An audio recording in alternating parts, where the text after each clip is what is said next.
আসসালামু আলাইকুম, কেমন আছেন সবাই? আশা করি অনেক বেশি ভালো আছেন। চলে আসলাম নতুন আরেকটি কেক ডেকোরেশন শেয়ার করতে। আর আজকে যে কেক ডেকোরেশন শেয়ার করব এটা অনেক সিম্পল একটা ডেকোরেশন, বাট কমপ্লিট করার পর দেখতে অনেক বেশি অ্যাস্থেটিক লাগবে। তো দেখেন, তার জন্য প্রথমে কেকটিকে আমি কাভার করে নিয়েছি। আর এটা চকলেট ফ্লেভারের একটি কেক ছিল 1.5 পাউন্ডের মধ্যে। আর কেকটিকে আমি 2টা কালার কম্বিনেশনে ফ্রস্টিং করে নিয়েছি, অফ হোয়াইট কালার আর নিচেরটা হচ্ছে চকলেট কালার। নিচেরটা যেটা সেটা আমি চকলেট ক্রিম দিয়েছিলাম এবং সাথে চকলেট ইমালশন অ্যাড করছিলাম আর কালারও দিয়েছিলাম, দিয়ে এরকম একটা কালার নিয়ে আসছি। তারপর দেখেন আমি নিচের একটু হচ্ছে শেড দিয়ে নিয়েছি। আর কিছুই না, খুবই সিম্পল। আমি এখানে চকলেট বল সেট করলাম। এগুলো হচ্ছে ডার্ক চকলেট, র চকলেট আমি হচ্ছে মেল্ট করে চকলেট বল মোল্ড ইউজ করে এগুলো বানিয়ে নিয়েছিলাম। চকলেট বল দিলাম, তারপর গোল্ডেন কালার দিয়েছি। এগুলো নন এডিবল বল, নন এডিবল, এগুলো খাওয়া যাবে না, তো নন এডিবল দিলাম কিছুটা। ছোট বড় মিক্সড করে আমি কয়েকটা নন এডিবল দিয়েছি। আর তেমন কিছুই না, খুবই ইজি। এখন যেটা করব, আমি কিছুদিন আগে আমি হচ্ছে ডাস্ট কালারের সাথে ভ্যানিলা এসেন্স ইউজ করে আমি লিকুইড কালার করছিলাম, তো সেটা দিয়েই এই কেকটি ডেকোরেশন করছি। এই যে বডিতে যেটা দিয়েছি এটা হচ্ছে আমার বানানো লিকুইড কালার।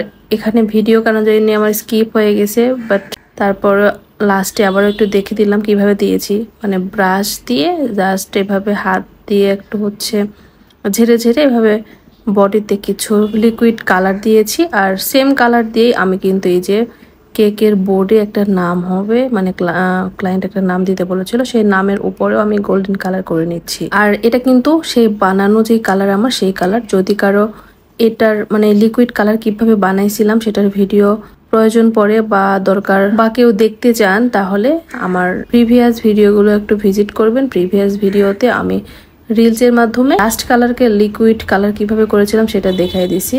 আর আমার মতো করে ডাস্ট কালারকে লিকুইড কালার করে ইউজ করলে কিন্তু লিকুইড কালার আর জীবনেও কিনতে হবে না। লিকুইড কালারের যেই কস্টিং সেটা থেকে আপনারা রক্ষা পাবেন। তো দেখেন, তারপর আমি সব শেষে একটা বার্থডে টপার দেবো কেকের উপরে।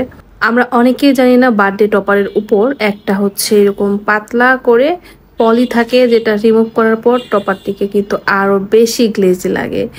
তো আমি এখানে বার্থডে টপারের উপর থেকে পলিটা উঠাই ফেলছি। তারপর দেখেন টপারটি কত বেশি গ্লেজি হলো। এখন এই টপার যখন কেকে সেট করব, কেকটি দেখতে কিন্তু আরো বেশি অ্যাস্থেটিক লাগবে। টপারটা বসিয়ে দিয়ে কিন্তু কেকের ডেকোরেশনটা কমপ্লিট হয়ে গেল।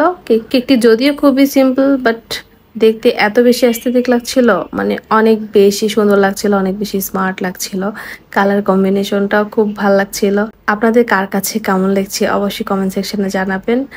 আর সবার কাছে রিকোয়েস্ট থাকবে বরাবরের মতো, সবাই আমার ভিডিওগুলো বেশি বেশি করে একটু শেয়ার করে দিবেন। আর সবাই ভালো থাকবেন, কেক পার্লারের সাথে থাকবেন। আল্লাহ হাফেজ।